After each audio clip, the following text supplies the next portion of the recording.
안녕하세요. 몽중설화입니다. 오늘 밤은 특별한 이야기를 준비했습니다.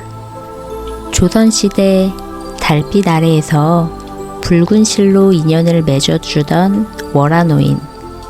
하지만 그 이면에는 아무도 모르는 비밀이 숨겨져 있었습니다. 편안한 자세로 천천히 들어주세요. 그럼 시작하겠습니다. 조선 인조년간 한양 종로의 서점가에 이름난 서생 이문수가 있었다.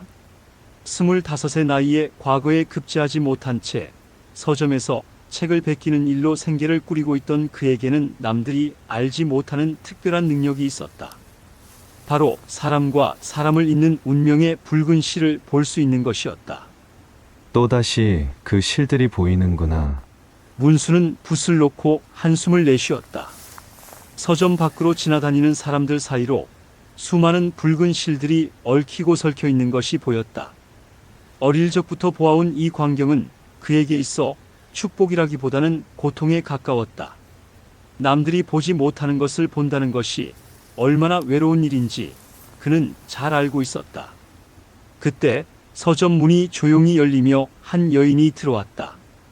치마 저고리를 단정하게 차려입은 그녀는 기품 있는 얼굴에 신비로운 미소를 띠고 있었다. 그런데 이상했다. 그녀의 손목에서 뻗어나온 붉은 실이 바로 문수 자신을 향하고 있었던 것이다. 실례하겠습니다. 혹시 월화노인전이라는 책이 있는지요? 여인의 목소리는 맑은 종소리 같았다. 문수는 당황하며 고개를 들었다. 월화노인전이라. 그런 책은 처음 들어보는데요. 그러시군요. 그렇다면 서생께서는 그것들이 보이시나요? 여인은 손짓으로 허공을 가리켰다. 그 순간 문수의 심장이 쿵 내려앉았다. 설마 이 여인이 자신과 같은 능력을 가지고 있다는 것인가? 그것들이라니 무엇을 말씀하시는 것인지. 붉은 실 말입니다. 월화노인께서 메어놓으신 인연의 실들을요. 문수는 놀라 벌떡 일어났다. 지금까지 자신의 특별한 능력을 알아본 사람은 아무도 없었다. 소녀는 도대체 누구신가요? 제 이름은 월화입니다. 그리고 저는 월화노인의 뜻을 받들어 사람들의 인연을 맺어주는 일을 하고 있습니다. 월화는 품에서 낡은 책 한 권을 꺼냈다. 표지에는 월화노인록이라는 제목이 금박으로 새겨져 있었다. 월화노인이 실존하신다는 말씀이신가요? 월화노인은 하늘의 뜻을 받아 인간들의 인연을 주관하시는 신선입니다. 하지만 직접 인간 세상에 내려오실 수는 없어 대신 선택받은 자들이 그 일을 대행하고 있습니다. 월화는 책장을 넘기며 설명했다.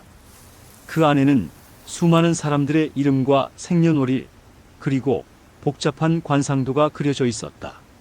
하지만 최근 들어 이상한 일들이 벌어지고 있습니다. 분명히 좋은 인연으로 맺어진 부부들이 갑작스런 죽음을 맞거나 비극적인 이별을 하고 있어요. 누군가가 월화노인의 힘을 악용하고 있는 것 같습니다. 문수는 그동안 자신이 본 것들을 떠올렸다.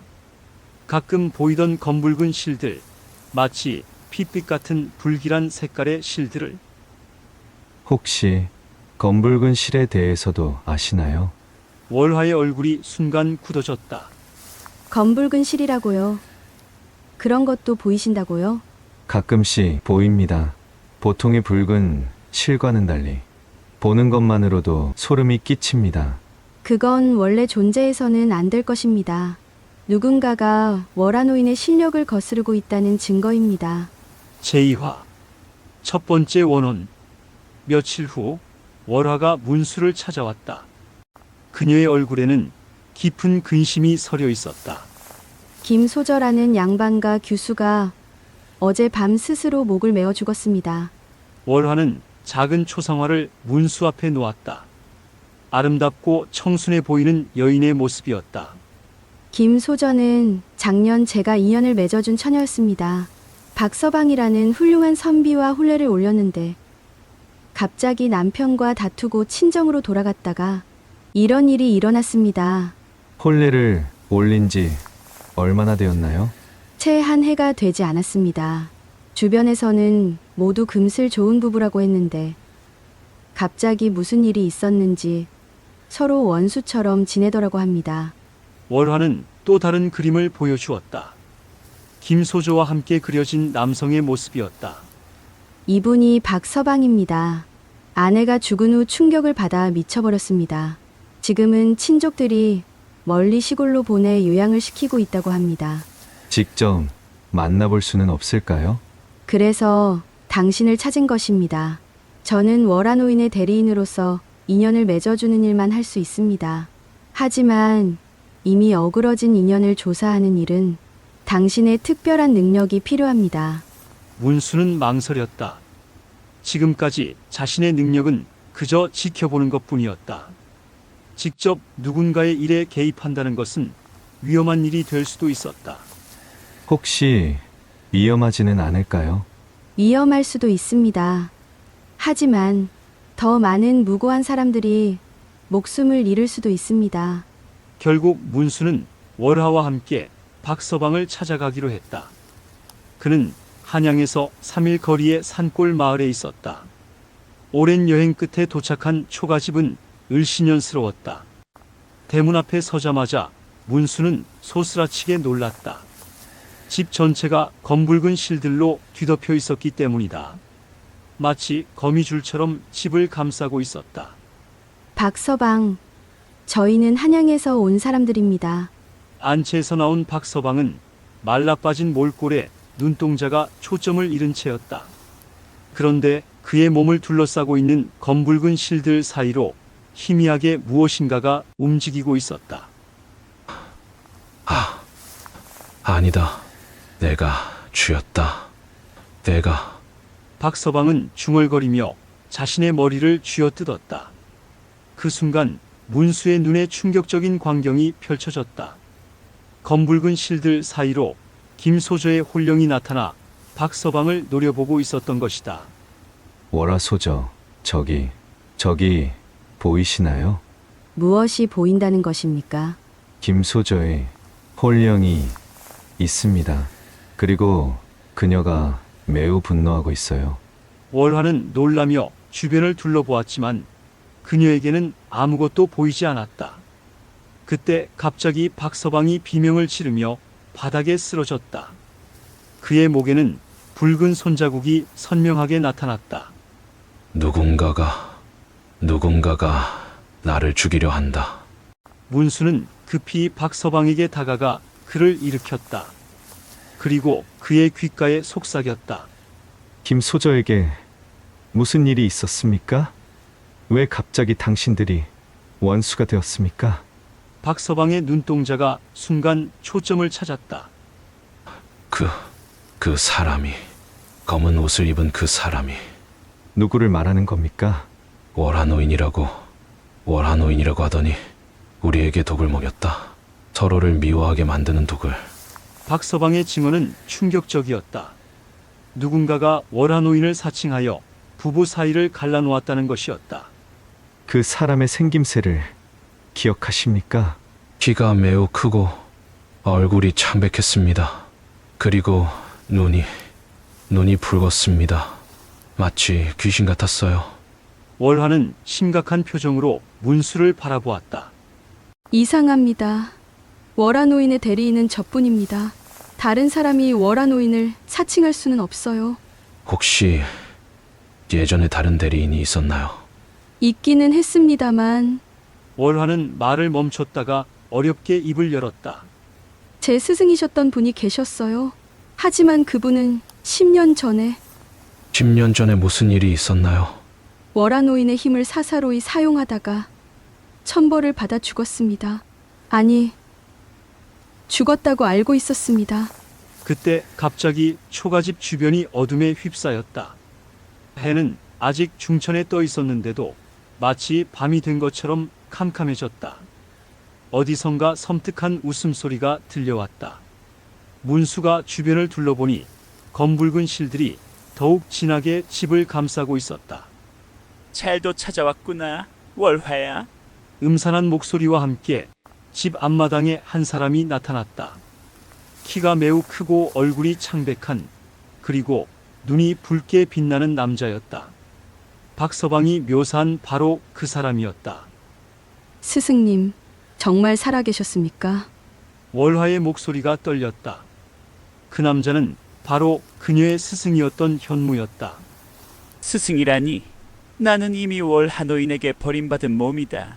이제는 그저 원한에 가득 찬 귀신일 뿐이지. 현무의 주변으로 수많은 검붉은 실들이 춤을 추듯 꿈틀거렸다.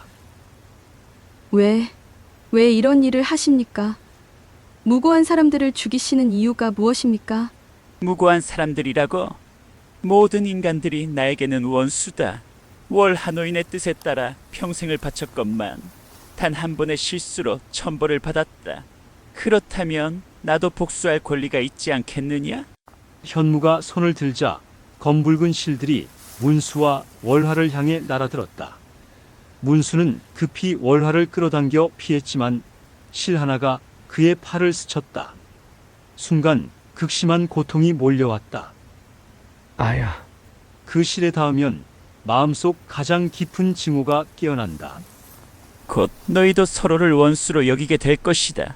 과연 문수는 월화를 바라보는 시선이 점점 차갑게 변해가는 것을 느꼈다. 이 모든 일이 그녀 때문이 아닌가? 자신을 이런 위험에 빠뜨린 것도, 무고한 사람들이 죽어가는 것도. 문수 공자, 정신을 차리세요.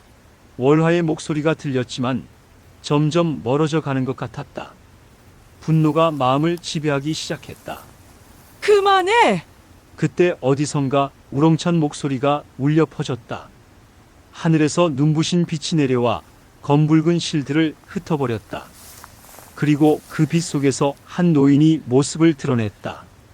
백발의 긴 수염을 기른 노인은 한 손에는 붉은 실뭉치를, 다른 손에는 지팡이를 들고 있었다. 바로 진짜 월화 노인이었다. 현무야, 그만 그칠 때도 되지 않았느냐? 월하노인, 당신이 직접 나타나다니.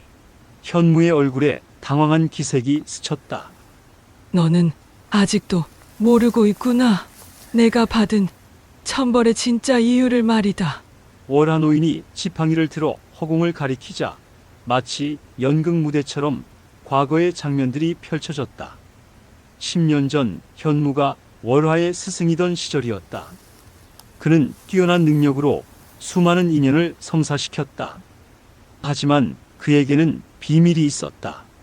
현무는 자신의 연인을 되살리기 위해 내 힘을 도용했다. 화면 속에서 현무가 한 여인의 시체 앞에 무릎을 꿇고 있었다. 그녀는 병으로 죽은 현무의 연인 춘향이었다. 인간의 생사는 내 관할이 아니다. 그것은 저승사자의 몫이지. 하지만 현무는 나의 힘으로 죽은 자를 되살리려 했다. 그래서 천벌을 받으신 것입니까? 월화가 떨리는 목소리로 물었다. 맞다. 하지만 그것이 끝이 아니었다.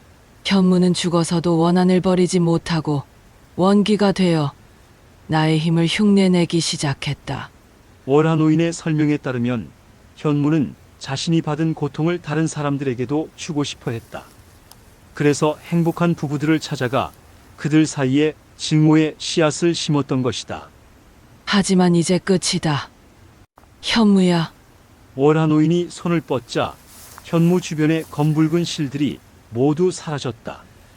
그리고 현무의 몸도 점점 투명해지기 시작했다. 아니다. 아직 끝나지 않았다. 나는 아직 복수를 끝내지 못했다. 현무가 마지막 힘을 다해 문수를 향해 달려들었다.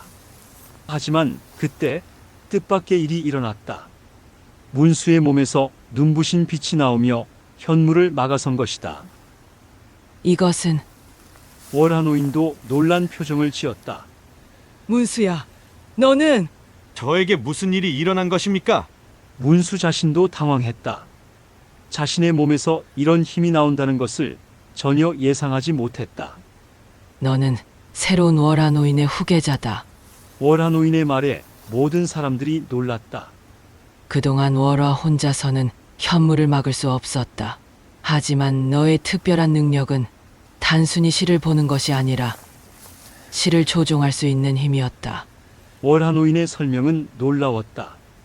문수가 가진 능력은 단순히 붉은 실을 보는 것이 아니라 운명 자체를 바꿀 수 있는 힘이었다는 것이다. 하지만 저는 그런 힘을 사용해 본 적이 없습니다. 그것은 내가 아직 그 힘을 깨우지 못했기 때문이다. 하지만 현무와의 대결에서 그 힘이 저절로 발현되었다. 현무는 문수의 빛에 의해 완전히 소멸되었다. 그리고 그와 함께 모든 검붉은 실들도 사라졌다. 이제 평화가 찾아올 것입니다. 월화가 안도의 한숨을 쉬었다. 하지만 월하노인의 표정은 여전히 심각했다. 아직 끝난 것이 아니다. 현무가 뿌린 원한의 씨앗들이 아직 많이 남아있다. 그것들을 모두 정화하는 것이 너희의 임무다. 월하노인은 문수에게 새로운 월하노인록을 건네주었다. 그 책은 월화가 가진 것보다 훨씬 두껍고 복잡했다. 이제부터 문수는 월화노인의 정식 후계자가 되고 월화는 그의 보좌관이 된다. 둘이 힘을 합쳐 인간 세상의 인연을 바르게 이끌어야 한다. 하지만 저는 아직 준비는 하면서 하는 것이다. 중요한 것은 마음가짐이다. 월하노인은 점점 사라져가기 시작했다. 기억해라. 인연이란 억지로 맺어주는 것이 아니라 이미 정해진 운명을 찾아주는 것이다. 때로는 어긋난 인연을 바로잡는 것도 너희의 몫이다. 월하노인이 사라진 후 문수와 월화는 한양으로 돌아왔다. 이제 그들에게는 현무가 만든 비극적인 인연들을 바로잡아야 하는 무거운 책임이 주어졌다. 우선 김소저의 원혼부터 달래야 합니다. 월화가 월하노인록을 펼치며 말했다. 그 안에는 현무의 영향을 받은 사람들의 목록이 적혀 있었다. 총 49쌍의 부부가 피해를 입었고 그중 7쌍이 이미 죽음에 이르렀다. 이렇게 많은 사람들이 문수는 충격을 받았다. 자신이 지금까지 얼마나 무력했는지를 깨달았다. 박서방의 집으로 다시 돌아가자 여전히 김소저의 홀령이 남아 있었다. 하지만 이번에는 분노보다는 슬픔에 젖어 있었다. 김소저, 문수가 조심스럽게 다가가자 김소저의 홀령이 그를 바라보았다. 그녀의 눈에는 눈물이 고여 있었다.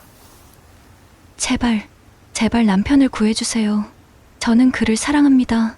김소저의 목소리는 바람처럼 희미했다. 현무라는 자가 우리에게 독을 먹였습니다. 서로를 미워하게 만드는 그 독 때문에 저는 남편을 원수로 여겼고 결국 문수는 새로운 월하노인록을 펼쳤다. 그 안에서 김소저와 박서방의 원래 인연을 찾을 수 있었다. 그들은 본래 깊은 사랑으로 맺어진 부부였다. 어떻게 하면 될까요? 독을 해독해야 합니다. 하지만 그것은 단순히 약으로 되는 것이 아니라 월화가 말을 멈췄다. 그녀도 이런 경우는 처음이었다. 문수는 눈을 감고 집중했다. 자신 안에 새로운 힘을 느껴보려고 했다. 그러자 서서히 손끝에서 따뜻한 기운이 느껴지기 시작했다. 눈을 뜨니 그의 손가락 끝에서 금빛 실이 나오고 있었다. 그 실은 박서방을 감싸고 있던 검붉은 실의 잔재들을 하나씩 태워버리기 시작했다. 박서방이 신음소리를 내더니 갑자기 정신을 차렸다. 그리고는 주변을 둘러보다가 김소저의 홀령을 발견했다. 소저야, 미안하다. 정말 미안하다. 박서방이 울부짖으며 무릎을 꿇었다. 김소저의 홀령도 눈물을 흘리며 그에게 다가갔다. 서방님, 저도 미안해요. 당신을 의심했던 제가 잘못이에요. 두 사람이 서로를 향해 손을 뻗었다. 하지만 한 명은 산자이고 한 명은 죽은 자였기에 닿을 수가 없었다. 그때 문수가 다시 집중했다. 이번에는 김소저의 홀령을 향해 금빛 실을 보냈다. 그러자 놀라운 일이 일어났다. 김소저의 몸이 점점 투명해지더니 곧 빛이 되어 사라졌다. 하지만 그것은 소멸이 아니라 승천이었다. 고맙습니다. 정말 고맙습니다. 김소저의 마지막 인사가 바람에 실려 들려왔다.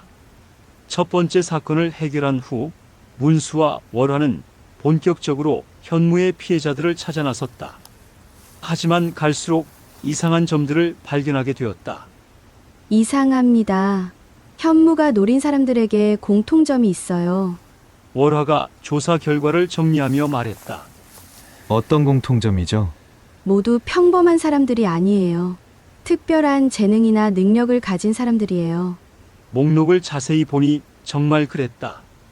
뛰어난 화가, 유명한 의원, 재주 많은 기생, 학식 높은 선비, 모두 각자의 분야에서 이름이 알려진 사람들이었다. 단순한 복수가 아니었다는 뜻인가요? 그런 것 같습니다. 현무에게는 다른 목적이 있었던 것 같아요. 그때 갑자기 문수의 머릿속에 한 가지 생각이 스쳤다. 현무가 죽기 전 마지막으로 한 말이었다. 나는 아직 복수를 끝내지 못했다. 월화소저, 혹시 현무 스승의 연인이었던 춘향에 대해 더 자세히 알 수 있을까요? 춘향이요. 그분은 조선 최고의 기생이셨어요. 춤과 노래뿐만 아니라 시와 서화에도 뛰어나셨다고 들었습니다. 그렇다면 문수는 무언가를 깨달은 듯 월화노인록을 펼쳤다. 그리고 현무의 기록을 찾아보았다. 여기 있습니다. 현무는 춘향을 되살리려 했지만 실패했다. 그런데 이상해요. 여기에 다른 기록이 더 있어요. 월화가 다가와 함께 책을 들여다보았다. 춘향의 재능을 다른 이에게 옮기려 시도했으나 실패했더라. 이게 무슨 뜻일까요? 아마도 현무는 단순히 춘향을 되살리려 한 것이 아니라 그녀의 재능을 다른 사람에게 옮겨서 간접적으로나마 그녀를 다시 만나려 했던 것 같습니다. 그것도 실패했고. 네. 그래서 분노한 현무가 재능 있는 사람들의 행복을 파괴하기 시작한 거예요. 자신이 가질 수 없다면 남들도 가져서는 안 된다는 심리로. 둘의 추리가 맞다면 현무의 복수는 아직 끝나지 않았을 수도 있었다. 그가 진짜로 원하는 것은 춘향의 환생이었기 때문이다. 며칠 후 문수와 월화는 기묘한 소문을 듣게 되었다. 종로의 한 기방에 춘향을 닮은 기생이 나타났다는 것이었다.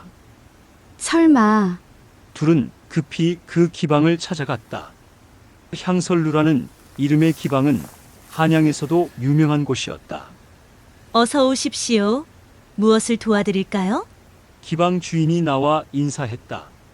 혹시 새로운 기생이 있다고 들었는데 아, 춘하를 말씀하시는군요. 정말 아름다운 아가씨예요. 하지만 주인의 표정이 어두워졌다. 하지만 뭐가 문제인가요? 이상해요. 그 아이가 온 후로 기방에 불길한 일들이 계속 일어나고 있어요.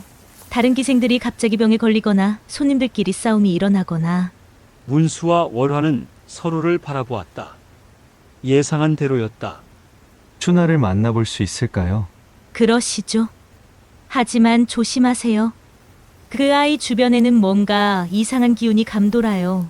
안내를 받아 들어간 방에서 그들이 본 것은 정말로 춘향을 빼닮은 여인이었다.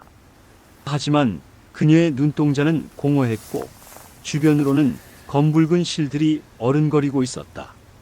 춘하 소저인가요? 여인이 고개를 들었다. 그 순간 문수는 소스라치게 놀랐다. 그녀의 눈동자가 잠깐 붉게 빛났던 것이다.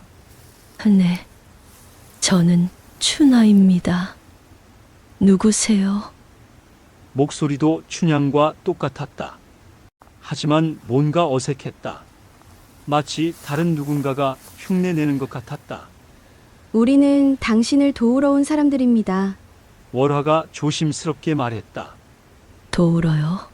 저는 도움이 필요 없는데요. 춘화가 웃었다. 하지만 그 웃음에는 온기가 없었다. 그때 갑자기 방 안의 온도가 급격히 떨어졌다. 그리고 춘화의 모습이 변하기 시작했다. 키키키, 잘도 찾아왔구나. 춘화의 입에서 나온 것은 현무의 목소리였다. 현무, 당신이 죽지 않았나요? 죽었지. 하지만 내 원한은 아직 살아있다. 그리고 마침내 춘향을 되찾았다.